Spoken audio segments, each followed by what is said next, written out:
బుడమేరు సృష్టించిన వరద కష్టాలు ఇంకా తీరలేదు. దాదాపు 9 రోజుల పాటు నీళ్లలోనే ఉన్న పరిస్థితి కనిపిస్తుంది. ఎక్కడికక్కడ అంటే ఇటు అంబాపురం నుంచి జక్కంపూడి కాలనీ ఈ ప్రాంతం అంతా, ప్రస్తుతం మన అంబాపురం కాలనీలో ఉన్నాము. ఈ ఏరియా అంతా చూస్తే అంబాపురం మొత్తం అంతా కూడా ఇంకా వరద నీటిలోనే ఉన్న పరిస్థితి. మెయిన్ రోడ్ లో వరద వెళ్ళిపోయినా గానీ ఇంకా చాలా ప్రాంతాల్లో వరద నీటిలోనే సహవాసం చేస్తున్న పరిస్థితి కనిపిస్తుంది.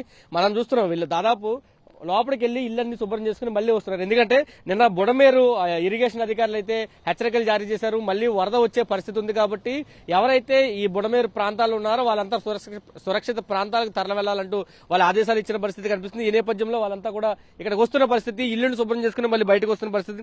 వరద ఎన్ని రోజుల నుంచి ఉందండి ఇక్కడ ఆదివారం ఉదయం నుంచి ఉందండి. ఆదివారం మార్నింగ్ వచ్చింది. వాటర్ వచ్చింది కూడా తెలియదు మాకు. 3 o'clock అలా వచ్చిందంట వాటర్. ఇంకా అప్పటి నుంచి వాటర్ అయితే వెళ్ళాల. ఇప్పుడు 2 feet అలా తగ్గినాయి అంటున్నారు వాటర్. మళ్ళీ వాళ్ళంతా కూడా వస్తున్నారు. ఏంటి మళ్ళీ వెళ్ళిపోతున్నారా అధికారులు? సామాన్లు ఏమైనా ఉన్నాయా లేకపోతే పోయినాయా అని చూసుకొని వస్తున్నారు. డాక్యుమెంట్స్ అవన్నీ తడిచిపోయినాయి. ఎవరికి తెలవాలి. నైట్ వీళ్ళకి 3 4 వచ్చినాయి వాటర్. అటు వెళ్ళేపటికి టైం పట్టింది కానీ ఇక్కడికి 3 గంటలకల్లా వచ్చేసింది. 3 గంటలకు వచ్చేసింది. అన్ని పాడైపోయినాయి, వస్తువులన్నీ పాడైపోయినాయి. అధికారులు ఎవరైనా వచ్చారు? అసలు వచ్చారు. ఇది పరిస్థితి. మనం చూస్తే పెద్ద ఆయన మొత్తం సామాన్లన్నీ కూడా పట్టుకొని వస్తున్నారు.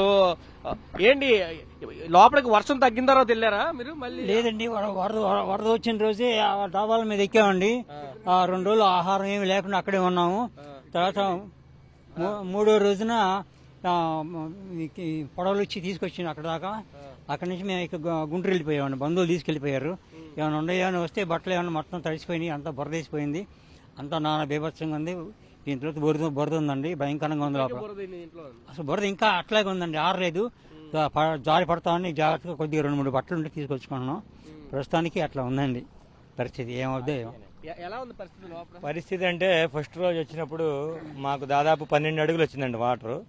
మేము 30 hours అలా ఉండిపోయాం డాబా మీద. After 30 hours they are rescue చేసినాక అక్కడికి వెళ్ళటానికి లేదు, అవకాశం లేదు. ఇప్పుడు దొంగలు పడుతున్నారని మెయిన్గా అక్కడికి వెళ్లాల్సి వచ్చింది. ప్రస్తుతం అయితే మీకు దాదాపు 4 feet దాకా ఉంది. 4 feet ఉంది. ఇంకా ఫుల్ లోపలంతా నాశనం అయిపోయింది వస్తువులన్నీ. వీటిని బయటికి వెళ్తాక వాటర్ బయటికి వెళ్తాక ప్రత్యామ్నాయం ఏం లేదు. అంబాపురం పంచాయతీకి ఇటు నుండి అటు వెళ్తాక లేదు.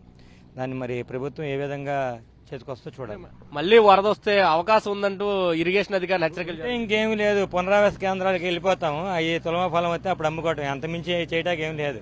సామాన్య మానవుడు ఏం చేయలేడు కదండి, ప్రభుత్వాలే ఏదైనా చేయాలి. అంతేగాని వరద వచ్చిందంటే ఇంక మళ్ళీ ఏం చేసేది ఏమి లేదు. ఇప్పుడే ఏమి లేవు. వాళ్ళ దగ్గర 2000 3000 తీసుకుని నా బండి కూడా అక్కడే పెట్టాను ప్రస్తుతం. అది కూడా మునిగిపోతే ఎట్ట కూడా తెచ్చి అక్కడ పెట్టాను. వేరే వాళ్ళు బండి తీసుకెళ్ళా. ఇంకంతే. ఇప్పుడు ఎక్కడికి వెళ్తున్నారు? సామాన్లు తీసుకుని ఎక్కడికి వెళ్తున్నారు? ఏం చేస్తున్నా అక్కడ ఉంటాకి చూసుకోవటానికి, ఏదైనా స్కూల్లో అక్కడ ఉంటాకి. ఇంత మించి ఏమీ లేదు అక్కడ. వీళ్ళు చూసేదేమి లేదండి. వేస్ట్. ఫ్యామిలీ అంతా ఇతర ప్రాంతాలు తరలించారా? వేరే చోట పెట్టాం. మీకు వచ్చాను. ఎందుకంటే దొంగలు పడుతున్నారు. ఎవడ పనులు ఆడున్నాడు. మా బాధలో మేముంటే ఎవడ పనులు ఆడొచ్చి ఏం దొరికితే దోసుకుని వెళ్ళిపోతున్నాడు. నీళ్లు పెట్టుకున్న డ్రమ్ములు కూడా దోసుకుని వెళ్ళిపోతున్నారు. ఇంకేం చేస్తాం మేము? ఏమీ లేవు అక్కడ. మొత్తం ఎత్తుకెళ్ళిపోయారు. దేనివాడు దానికే ఉన్నాడు. వాటర్ డ్రమ్ములే. ఎందుకు అది వరద ప్రాంతంలో నుండి బయటికి వెళ్ళిపోమంటున్నారు.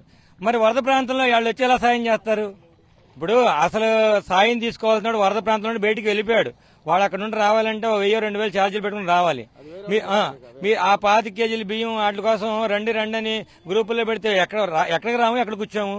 వాళ్ళు పోయిన ఆ వర్షంలో అక్కడ దాకా వచ్చి సాయం చేస్తారా? చేయరు. మామూలు తిండే ఎవరివట్లా. ఆ పైన ఇచ్చారేమో కానీ ఈ లోపలికైతే తక్కువే అందింది.